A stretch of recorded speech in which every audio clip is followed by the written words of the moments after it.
तो लोकसभा में पेश हो सकता है वक्फ संशोधन बिल। कल लोकसभा में पेश किया जा सकता है वक्फ बिल और साथ ही राजनाथ सिंह और किरेन रिजिजू को ये जिम्मेदारी सौंपी गई है। इंडिया गठबंधन के घटक दलों से बातचीत भी करेंगे।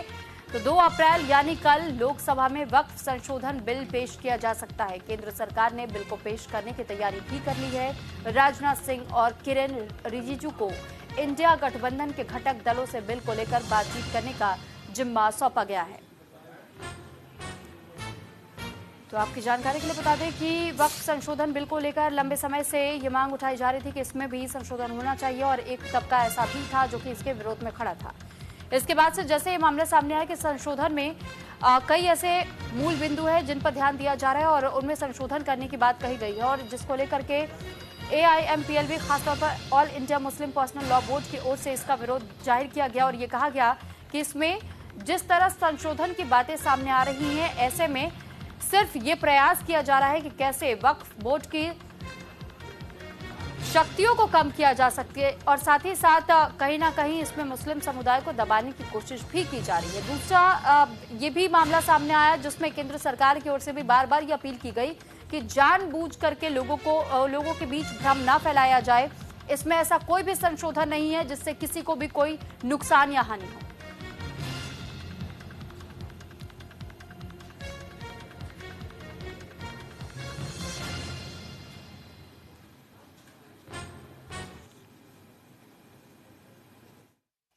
मुझे तो लगता है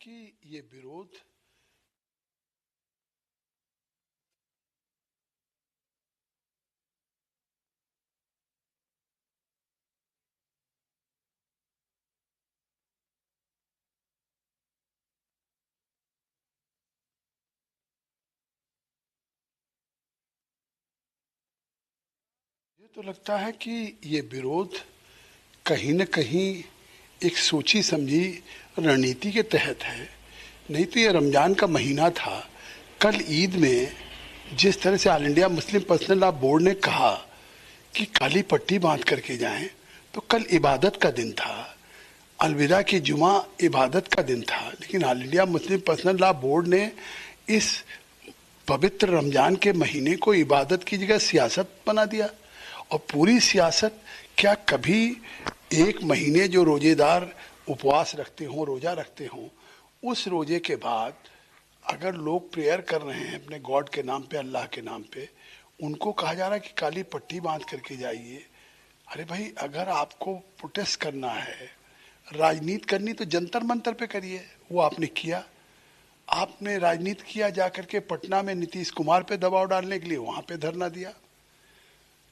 आप विजयवाड़ा जा रहे हैं, आप ओवैसी कह रहे हैं कि हमने all India Muslim personal law board के हुक्म पे पट्टी बांधी है, हमारी मस्जिदों पे हमला हो रहा है।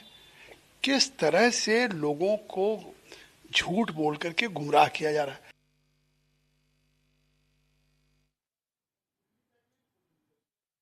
हर बिल को टेबल करता है, वह बिल को भी टेबल करे। कोई संविधान के विरुद्ध सदन के अंदर में कोई बिल नहीं आता है, ये कांग्रेस को समझना चाहिए।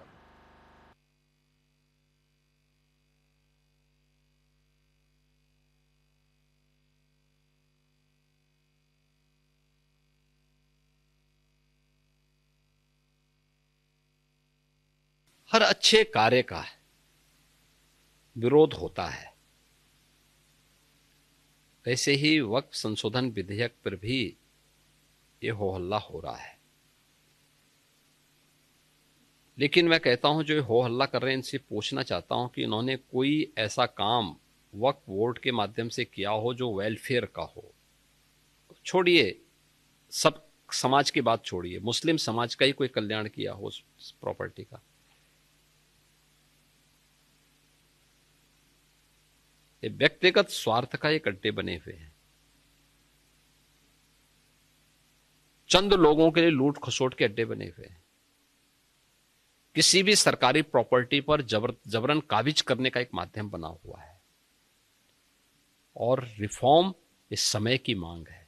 हर रिफॉर्म का विरोध होता है, लेकिन देश काल और परिस्थिति के अनुसार हमें उस प्रकार के रिफॉर्म के लिए तैयार होना चाहिए। और मुझे लगता है कि इसका लाभ मुस्लिम समाज को भी होगा और जिसके कारण बहुत बार कानून व्यवस्था के संकट खड़ा होता है उससे भी लोगों को मुक्ति मिलेगी।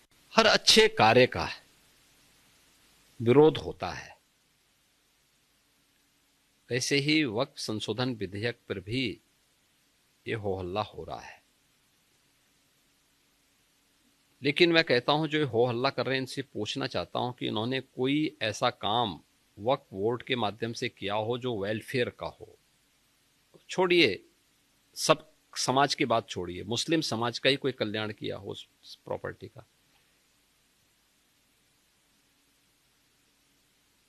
ये व्यक्तिगत स्वार्थ का एक अड्डे बने हुए हैं।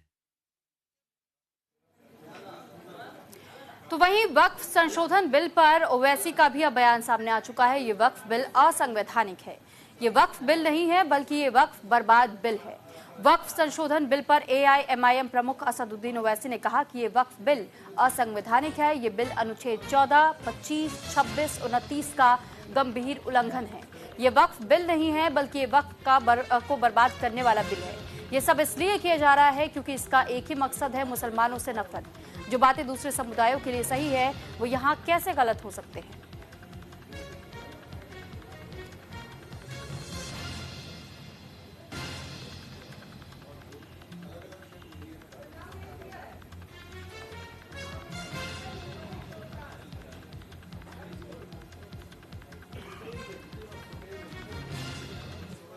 वक्फ बिल अनकॉन्स्टिट्यूशनल है। ये वक्फ बिल आर्टिकल 14, आर्टिकल 25, 26, 29 का ग्रेव वायलेशन है। ये वक्फ बिल नहीं है बल्कि ये वक्फ बर्बाद बिल है ये। और अगर चंद्रबाबू नायडू, नीतीश कुमार, चिराग पासवान, जयंत चौधरी इसकी तायीद करेंगे तो वो अपने पॉलिटिकल रीजंस की वजह से या जो भी उनके है नैरो रीजन तायीद कर रहे हैं नरेंद्र मोदी सरकार की, ये बात साबित हो जाएगी कि वो मुसलमानों की मस्जिदों को, दरगाहों को, खानखाहों को, इवैक्यू वक्फ प्रॉपर्टीज को और लिमिटेशन एक्ट अप्लाई करेंगे तो एनक्रोचर्स को रिवॉर्ड करेगी, तो वो उसकी ये सपोर्ट कर रहे हैं। ये सब जो चीजें कर रहे हैं ना, एक ही मकसद है, मुसलमानों से नफरत और इस देश में हिंदुत्व की आइडियोलॉजी के तहत ये एक प्रोजेक्ट है जिससे मुसलमानों को उनके रिलीजन से दूर करना, रिलीजियस प्रॉपर्टीज को छीन लेना। हमारा डिमांड एक ही है कि जो चीजें हिंदू धर्म के लिए, एंडोमेंट बोर्ड के लिए सही है, यहां पर गलत कैसे हो रही है वो। ये वक्फ बिल अनकॉन्स्टिट्यूशनल। तो इस पर ज्यादा जानकारी और हमसे बातचीत करने के लिए इस वक्त महंत नवल किशोर दास जी हमारे साथ जुड़ चुके हैं। नवल किशोर दास जी महाराज, सबसे पहले तो आपका बहुत स्वागत है न्यूज इंडिया पर। और महाराज जी, सवाल यही है कि वक्फ बिल को लेकर जिस तरह लगातार प्रतिक्रियाएं सामने आ रही हैं, अभी असदुद्दीन ओवैसी ने भी बयान दिया और उनका ये कहना है कि जानबूझकर सिर्फ एक विशेष समुदाय को टारगेट